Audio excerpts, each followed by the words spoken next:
Our first Berrima to Mandurama bike ride under the guise of Simo's birthday bash. We met up at Steve's place to catch up and talk about the ride ahead, and then the next morning the weather forecast wasn't looking too good.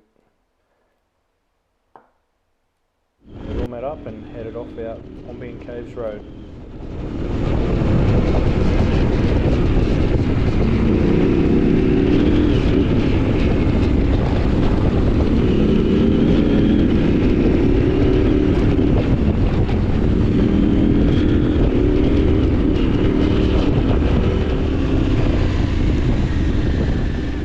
Then we headed off onto some lesser known tracks with very muddy conditions.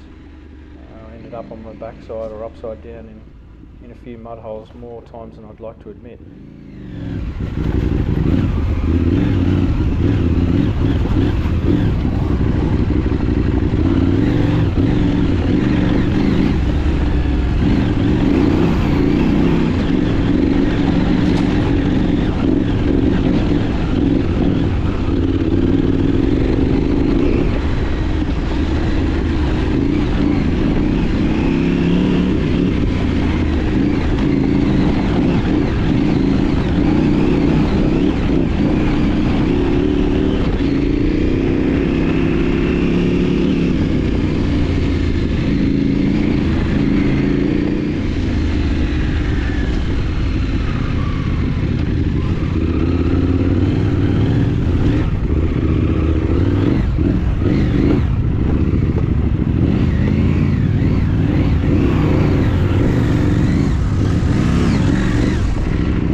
Most of these creek crossings all had steep little pinches coming up out the other side of them.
This was the first time the big GS had ever hit the ground. The boys were just helping Stu pick it up after running into a big hole. And then up the top there, Shannon went for a bit of a roll down the hill after his stand stunk in the mud.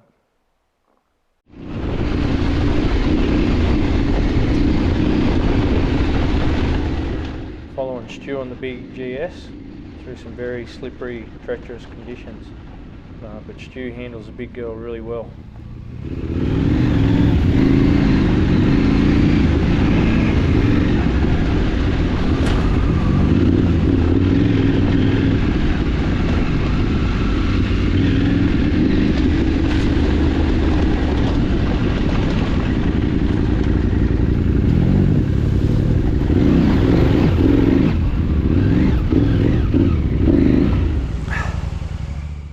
Shannon on one of the snotty little creek crossings, and he made that look a lot easier than what I did, trust me. One of the many obstacles that were around on the day, a log across the track on a bit of a hill climb and a big embankment that doesn't really show up on the photo there off to the left. So Simon and Pulley went off to find another way around while we fixed one of Tristan's many flat tyres for the day. Simo found his way through, but was decided that way was too hard, so Pulley come back to tell us, and he binned it. And Dango went under the high side of the log, but it was decided that way was too hard, so Robbo rode most of the bikes over the log, including the big GS. And with a little help, we were all safely over.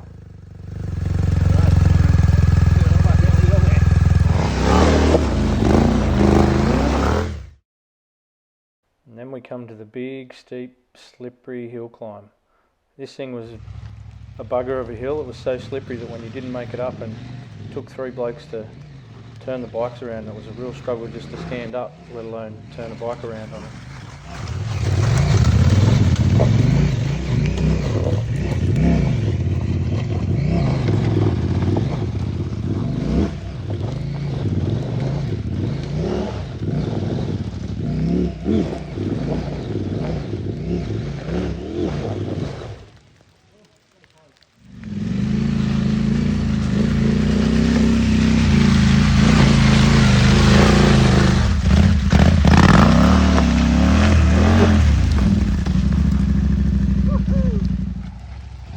This is Tristan. He only knows one way, and that's flat out. It's no wonder he gets so many flat tyres.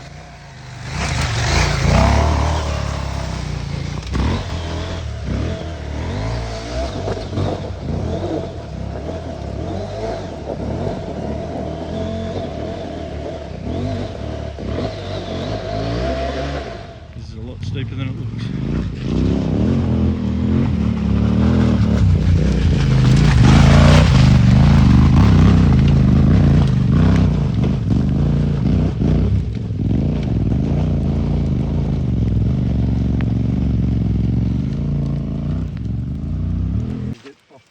Robbo sliding back down the hill to go and grab another one of the many bikes that he had to ride up today. But there was none more impressive than this one on the big GS.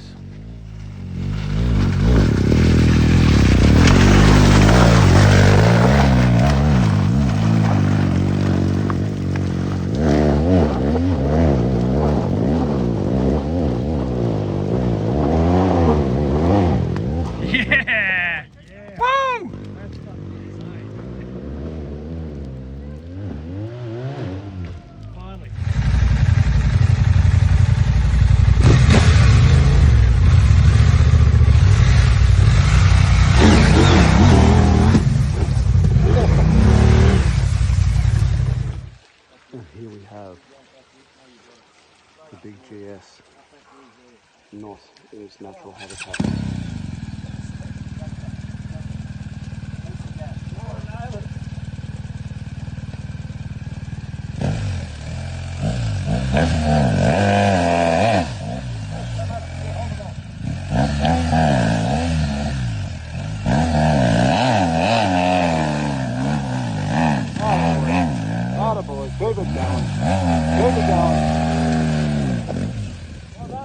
And we called into Cheeny's house for a warm by the fire, a couple of drinks and some snacks before the final 20-minute drive in the dark to the Mandurama Pub.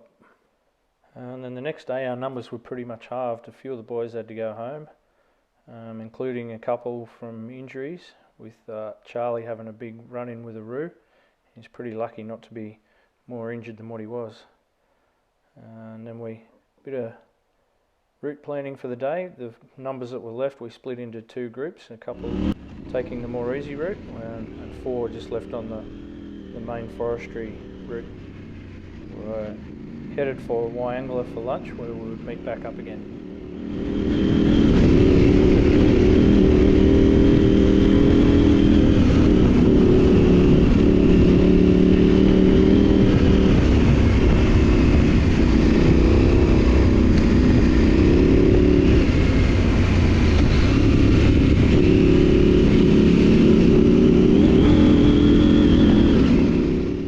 These were some of the funnest trails for the trip.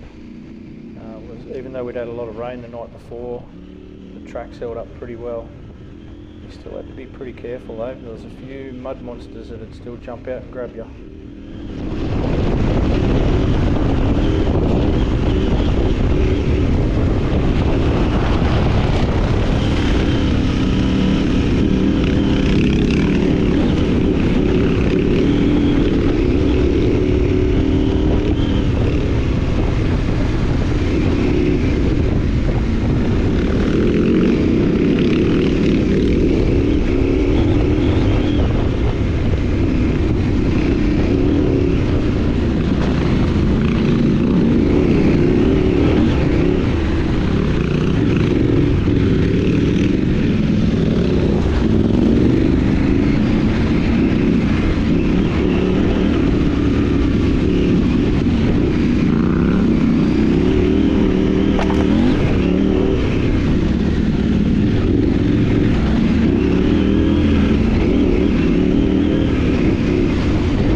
Far from here where a big mud monster jumped out and grabbed me, and I stacked it and lost my phone.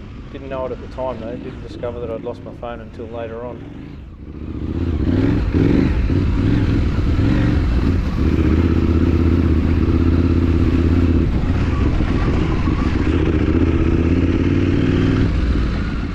Yeah, it was so muddy and slippery through here, you had to be very easy on the throttle and very rarely touch the brakes.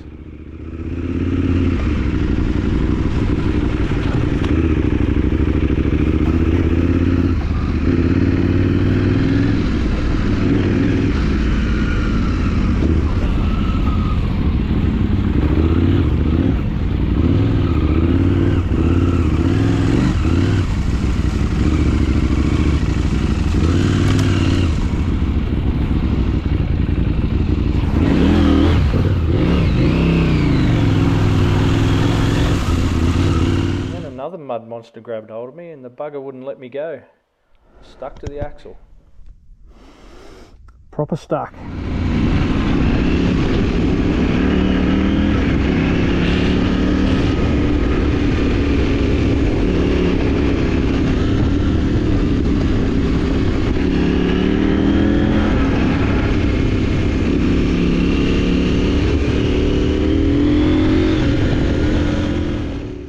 Road into Wyangala is really nice. Have to keep reminding yourself to watch the road because the scenery is really awesome.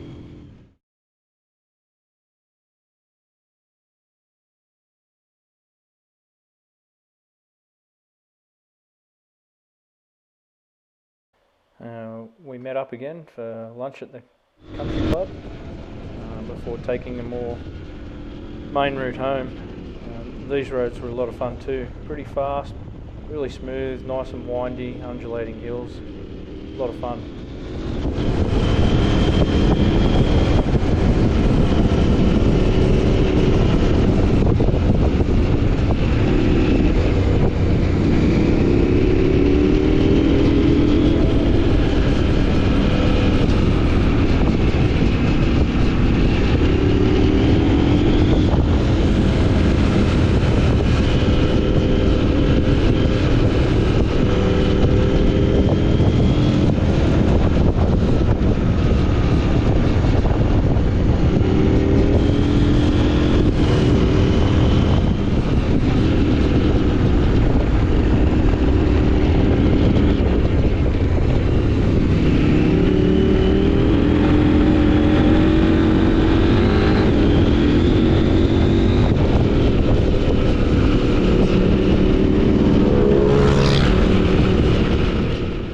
Simo on his new 690 says, "Get out of my way, you're supposed to be following me."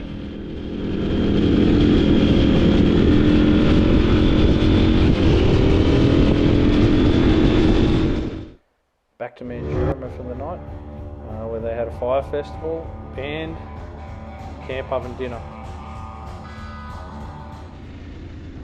Look at the GoPro footage overnight. Managed to narrow down where we thought my phone might be. So we headed back out and go and have a look for it.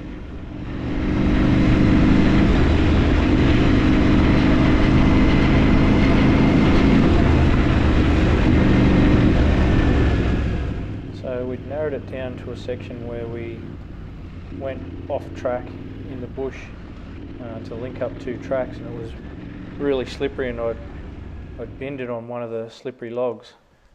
And then I'd been recording our track, so Simon grabbed the GPS off my bike and followed it along.